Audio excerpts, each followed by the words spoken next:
what would you normally do? Because I've worked with boards also, not as extensively as you have, and sometimes it's the old herding cats issue. You know, how have you been able to try to get people to see how important it is to be able to be on the same page and focus on the overall good of the organization when there's a lot of different personalities and maybe different agendas? Right. Well, when I was working with the accounting firms, you know, we had to work through the CFO, the CEO, maybe the human resources person, get the buy-in, and do the normal things you'd have to do. And even an audit firm has to kowtow to clients. Okay. Now, when I started working for the investors and the board members and the acquirers, what I found was I was able to come in from the top down rather than the bottom up. Because people, like you were talking about herding cats, there are so many different agendas and people resisting any kind of change or anything else that might affect you know, their particular silo, that it's just about impossible to get everybody to buy in. So what I found was that there are techniques where you come in not as a consultant but as a catalyst that represents the investor, or if it's looking at management, you represent the board. So what happens is you have to almost come in with some authority from a higher power, and that's usually tracking where the investment, where the money is. So when you come in with that, it just changes the nature of the engagement, so you're able to do more things. If you come in from the bottom up, then you have to talk about buy-in, you have to talk about going through layers and so forth, and each of those is like, you know, Dungeons and Dragons. It's almost impossible to get through, and when you're done, you're exhausted, and you still didn't get them to agree. On the other hand, if you're representing the investors, you say, go in there and figure out what's wrong and tell them, help them figure out what to do, and let's hold them to a 90-day time frame. That works a lot better.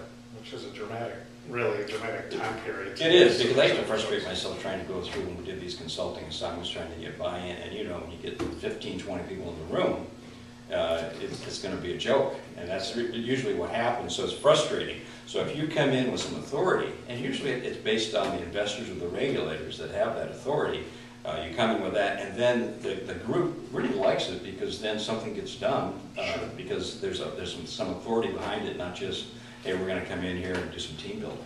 Sure. So actually, some people may find that if they didn't like the initial recommendation or process at first, when they see the results, they actually can maybe move a little closer to your side. Oh, exactly. And to what's right, it has to be done in a totality, holistic way, because you know you got all these complicated issues, and so you can get buried in one little issue, and that's what, and everything has to fit together, almost like a football team or you know a play. Everybody has to kind of fulfill their roles, and we don't have a lot of time nowadays to sit there and try to get everybody to buy into, you know, do you want to play football, do you want to be in the play? Exactly. And you have one benchmark then, really, the results. Yes, the results. Everyone can see that. The results. Excellent. I understand, Larry, you've got a pretty revolutionary method of bringing about positive change very quickly. Could you share a little, maybe on the board? So yeah, and somebody just prefaced, and this came about because when I was doing the executive search work, I had to come in and do these assignments very quickly. So we had like either a 30 or 90-day time frame. So we had to get in fast and have an initial impact. And we were watching how successful teams and executives really performed, and also we use an athletic model at the same time.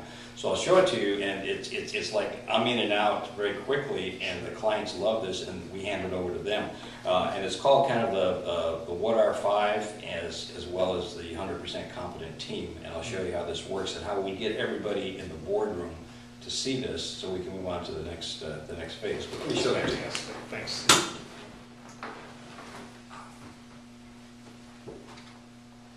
So one of the things is you always have like the investor at the top, and that could be the government or anybody else. And so the investor is in business. If you're not connected to the money stream, then all the projects you're going to be doing are kind of fragmented. Okay, so we connect it to the investor, the donor, or the government. And so there was a survey done about 10 years ago by Deloitte and Touche that basically said the board, this is 1,100 public companies, the board of directors has two major functions. One is performance, and this is performance through the CEO. And this means that the board, excuse me, we put the board here, excuse me, the board's here, they report to the investors, so the board is responsible for performance through the CEO. the hiring, the firing, the directing, the compensation, they all work through the CEO, and then the CEO has responsibility for his or her management group, usually maybe 5. And the board usually stays at this level, so they direct the CEO. The second role of the board is strategy.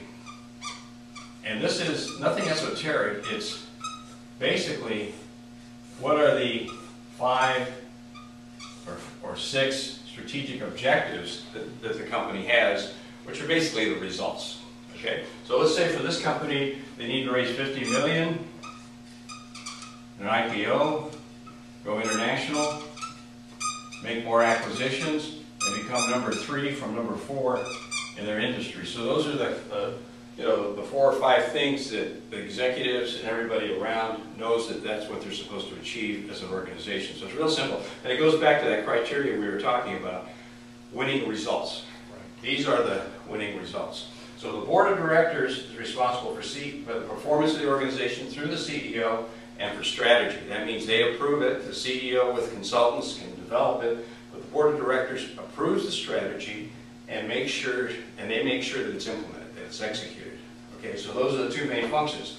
Now, the way we look at this is, well, how are we doing? The investor is saying, hey, we're not getting the results that we want in these areas, so what could be the problem? Sure. Okay, so I would come in and make an assessment of, if your CFO, let's say she's been there for 6 months, she's doing great, she's taking companies public, she has a CPA, but she's still on a learning curve, so she's 70% effective going up. She's going to get better as she gets more trained. So she's very confident to make sure this happens, and maybe she has some international experience. You have the operations person managing 50, it's going to go to 200. He can't manage 4 people, so maybe he's 30% going down. Human resources has no international experience, so this person's maybe 31% going down. So you go through each of these key positions and you say, well, how good are they at achieving these results? Okay? Then in the aggregate, we may say that this whole group is 60% competent going down for the strategy. Okay? So what happens here then, this number becomes kind of the metric of metrics and gives us that benchmark of the performance not only of the CEO and his team, but it also gives us some idea of maybe the quality of the strategy. Maybe that's a too ambitious strategy since nobody's gone public or nobody's going international. And since that's the case, the 60% is really everybody's measure of effectiveness. Sure. So when you're doing consulting, the first thing you have to do is come up with where are we today that we all agree on, because the objective is to take this to at least 100% effectiveness. So what we do is we call this 60% the metrics of metrics, because the reason you may not be achieving this is because your team is maybe 60% effective at achieving these results. Or it could be that the board hasn't been effective at understanding the external issues, and that strategy may not be the right strategy, maybe too ambitious. Okay? So this is the first key, is to come up with something like this. And if a consultant really, after his assessment or her assessment, doesn't have anything, well, where are we now? Clearly, where are we now, and where are we going to go? How are you going to judge whether that consultant can hit the criteria? Okay? So then the other thing that we do real quick with this is we have something called the What Are 5, which is, we do this really quickly because the other part is with the boards, they don't have a lot of time, they don't have a lot of depth, so they want something that's simple but not simplistic. So they get this right away because they're the ones that gave the input on this, so that you have automatic buy-in because it's their input with my experience. So the what are 5 real quick is the W stands for winning. Are we winning before and after? So usually on this day we're not winning, we're only at 60%.